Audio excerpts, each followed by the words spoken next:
UFC 305 just took place, and I'm going to go through and recap every single fight on the card. This is a pretty decent card all in all. A lot better than what we've had recently, that's for sure. But the first fight on the card was Stuart Nickel versus Jesus Aguilar. I picked Stuart Nickel, and he got guillotined like a little hoe. He got put to sleep. His eyes were rolling in the back of his head on live television in front of all the hoes.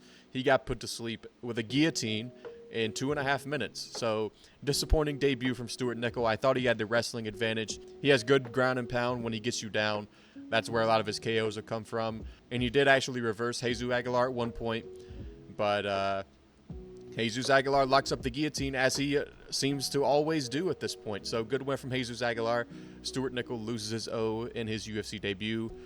Next fight on the card, Song Kanan versus Ricky Glenn. Ricky Glenn, man. Yeah, he's kind of dog shit. Both these guys looked really slow. Like, I thought my stream was lagging or something, bro. Like, these guys were both moving in slow motion. Like, it was one of the slowest fights I've ever seen, genuinely. I think something was wrong with the cameras. Like, that's how slow they looked. They looked like their punches were barely, like they were fighting underwater, you know? But, man, is Ricky Glenn dog shit. Dude, this guy is so bad. Ricky Glenn, he had one of the biggest hematomas I've ever seen in my fucking life. Giant hematoma on the side of his head. And Song Kanan just kind of boxed him up, pieced him up. Ricky Glenn did drop him, like, early round 1. They didn't score it as a knockdown because they never score any knockdowns as a knockdown, apparently. But he definitely dropped Song Kanan in the first round. But other than that, Song Kanan just pieced him the fuck up. Landed the better shots on Ricky Glenn, who is terrible at fighting. So, moving on, Tom Nolan versus Alex Reyes. Speaking of terrible at fighting, Tom Nolan, this guy is fucking awful, bro. Like, man, you gotta look better than that against Alex Reyes, dude. This guy has, like, 1 win in 7 years or something, dude. What are we doing? Like, he looks so bad. His chin is always up in the air. He's there to be hit. He's just, I don't know, man. His fight IQ isn't all there. He's got a long way to go. He needs to pick his shots a little better. He seems to love getting into wars and brawls for no reason. Like, he'll be having success on the outside, and he'll just say, oh, I'm going to go inside and swing hooks. Like, he's just retarded. I don't know what's wrong with him. But he's like a minus what? He's a minus 1,200 favorite? Like, you should not be struggling that bad against Alex Reyes. He did win the fight, clearly, but, like, dude, it's a fucking layup. It's Alex Reyes, dude. That was a layup. Speaking of layups, Jack Jenkins versus Herbert Burns. Jack Jenkins just beat the fuck out of Herbert Burns pretty easily. Herbert Burns looked like he was going to get a submission at one point. I believe he had an arm triangle. But Jack Jenkins got out of it. And, you know, once Herbert Burns faces any sort of adversity, he kind of curls up into a ball and fucking quits. And fittingly, this fight ends because Herbert Burns cannot stand up. Jack Jenkins is trying to get Herbert Burns to come to his feet. And Herbert Burns is like, I can't really stand up. So they stopped the fight. He quit. He refused to get back up. So they awarded Jack Jenkins with a TKO win. Good win from Jack Jenkins. Really incredible boxing. This guy is one of the best boxers in the UFC. Shepe Mariscal, biggest fluke of all time. He destroys him in a rematch. I'm going to keep it a buck with you. I did not watch this fight. I went to take a shit, so I missed like this entire fight. Apparently Casey O'Neill won. That's pretty cool. I don't really give a fuck. Josh Culibao versus Ricardo Ramos. Ooh, speaking of fight IQ, holy fuck. Josh Culibao, right? I thought he should have won this fight based on rounds 2 and 3, but I'm not even mad. I'm not even going to cry robbery because Josh Culibao showcased some of the dumbest fight IQ you will ever see in the sport. I hate when fighters do this.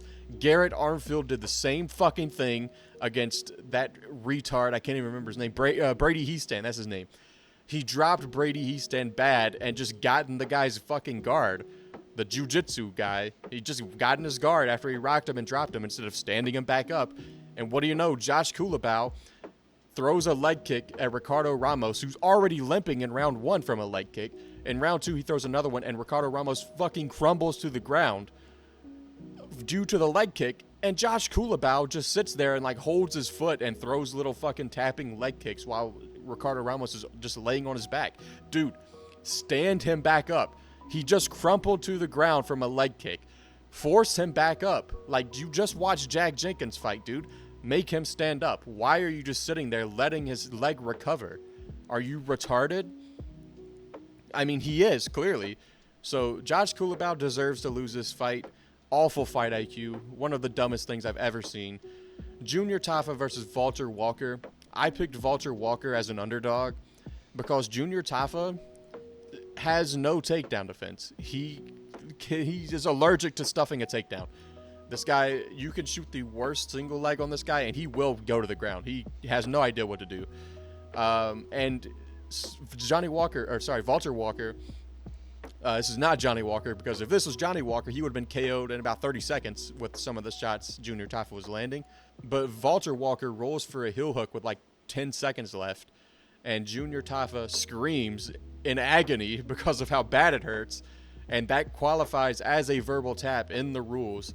An involuntary or voluntary scream of pain is a verbal tap, and the referee will stop the fight because of that. So yeah, you can't fucking scream in pain, dude. They're gonna stop the fight. So I see people complaining, calling it a fluke. No, that's a verbal tap. You can't fucking scream. They're gonna stop the fight every time. It's in the rules. It's how they're trained as referees to treat a verbal tap. So yeah, I picked Walter Walker because he has good explosive takedown entries. He didn't even need a good explosive takedown entry. He was kind of hurt from Junior Tafa. But he eventually just got a takedown because Junior Tafa's takedown defense sucks. So, good win from Walter Walker. He got that one done. Oh, man. Li Jingliang versus Carlos Prates. This is one of the best performances of all time. It is. It's one of the best performances I have ever seen with my own two eyes. You can say, oh, dude, you must have never watched Frank Mir. Yeah, dude, I wasn't watching the UFC when I was fucking 8 years old, bro. This is one of the best performances I've ever seen with my own two eyes, dude. Carlos Prates, he went out there. It says 41 strikes for Li Jingliang. That seems very, very generous. I didn't see Carlos Prates get hit with a clean shot this entire fight. I'm going to keep it a buck. I didn't see a single clean shot landed for Li Jingliang. Carlos Prates had multiple knockdowns. 2 doesn't seem accurate because 1 is including the knockout. He at least had 3, maybe 4 knockdowns if you include the actual flatline KO he got. And by the way, Li Jingliang has never been KO'd in general in his entire career, much less flatline KO'd face first on the canvas. Carlos Prates is insane. He has some of the best striking at welterweight and incredible power, clearly, because he dropped Li Jingliang multiple times and eventually flatline KO'd him face first on the canvas out cold. Incredible performance from Carlos Prates. The Fighting Nerds, you cannot pick against the Fighting Nerds. Until they lose, I'm never picking against them. Caio Braulio is going to smoke Jared Cannonier. Fucking John Silva is going to beat whoever he wants. And Carlos Prates is going to be champ. Until one of them loses, that's how I feel. Oh, man, this is a close fight. Split decision here. Tai Tuivasa versus Jairzinho Rozenstruik. Tai Tuivasa just stayed in kickboxing range with Jairzinho Rozenstruik all fight. I mean, Tai Tuivasa, man, it sucks. But if you're Tai Tuivasa, you got to just brawl, man. You got to just bum rush your opponent. Just throw like a retard. That's how you win fights. You have power. You're not going to out-kickbox Jairzinho Rozenstruik. So, yeah, he just stayed at kickboxing range and got out-kickboxed for 3 rounds. But, oh, my God, a judge scored this 30-27 Tai Tuivasa. I don't know how you give Tai Tuivasa a single round, much less all of them. How do you give him? Oh my God, it's making me mad just thinking about it. Oh my God, how do you give him 3 rounds? That is one of the worst scorecards of all time. It was so bad that they pulled the judge. They scored it at 30-27 for Tai Tuivasa. They pulled him out. He was supposed to judge the co-main event, and they pulled him. They said, you're fucking fired. They fired his ass on the spot. They kicked him out on the spot. That's how bad the scorecard was. But yeah, good win from Jairzinho Rozenstruik. Just out-kickboxed, out-techniqued Tai Tuivasa, who is now on a 5-fight losing streak. So, yeah, it's not ideal. Mateusz Gamrot versus Dan Hooker in the feature fight. Again, how was there not a knockdown scored? Dan Hooker clearly knocked down Mateusz Gamrot. I don't know what they consider a knockdown. They are very strict with giving out knockdowns, apparently. but he clearly knocked down Gamrot in round 1, just like clear as day. But Dan Hooker got it done, man. A lot of people think this is a robbery. I don't think so. I haven't rewatched the fight, but while scoring it live, I scored it 30-27 Dan Hooker. And that might be insane. The first round was really close. Like, I scored it for Hooker live just because he had the bigger moments towards the end of the fight. He dropped Gamrot and dominated the last minute of that fight. But Mateusz Gamrot had his moments early in that fight. It was a very close round. Like, I'm fine with 29-28 Hooker, but I do think Hooker clearly won rounds 2 and 3. He landed the bigger, more impactful shots. He was snapping Mateusz Gamrot's head back with almost every shot he landed. And Hooker had much better head movement where he wasn't getting hit with nearly as clean of shots as he was hitting Gamrot with. But when you're kneeing the thigh and stomping the foot, you're getting out damaged because Dan Hooker is elbowing you in the side of the head. That's more powerful. That's more of effective striking than stomping on your toes and kneeing your thigh. So I thought Dan Hooker landed the more damaging shots in rounds 2 and 3, clearly, and round 1 was very close, and I scored it for Hooker live. Like I said, could go to Gamrot. I haven't rewatched it. But yeah, Mateusz Gamrot, dude, this loss was a long time coming. Should have lost to Turner. Rob Saryukian. Fiziev blew his knee out. RDA's washed. So Gamrot finally gets a loss that I think he should have gotten a long time ago. No! No. Guy Car Friends versus Steve Erceg. I can't fucking believe it. I hate Kai Car France. I hate him so fucking much, bro. My voice cracked. I'm not about to cry, but I really want to. Kai Car France, this fucking ugly little cringe midget, dude. I can't believe my GOAT Steve Erceg fell for the only combination Kai Car France has in his bag. He fell for the jab overhand, man. I can't believe it. I thought Steve Erceg had the fight IQ to avoid the one combination Kai Car France has in his bag. But Kai Car France landed it, and he threw it like 3 times before that. So, I mean, whatever, man. I don't even want to talk about it. My GOAT Steve Erceg. He'll be back, dude. He'll be back. That's a shame. Dricus Du Plessis versus Israel Adesanya. Dricus Du Plessis chokes out Israel Adesanya in round 4. Taps him out. And, yeah, Dricus Du Plessis, you know, he may fight like a fucking retard. He might throw windmill overhands like a cartoon character with his eyes closed. He might jump and feint flying knees like a dumbass. And he might be very tired going into the later rounds. But there's one thing for certain. That little fat retard, he will never give up.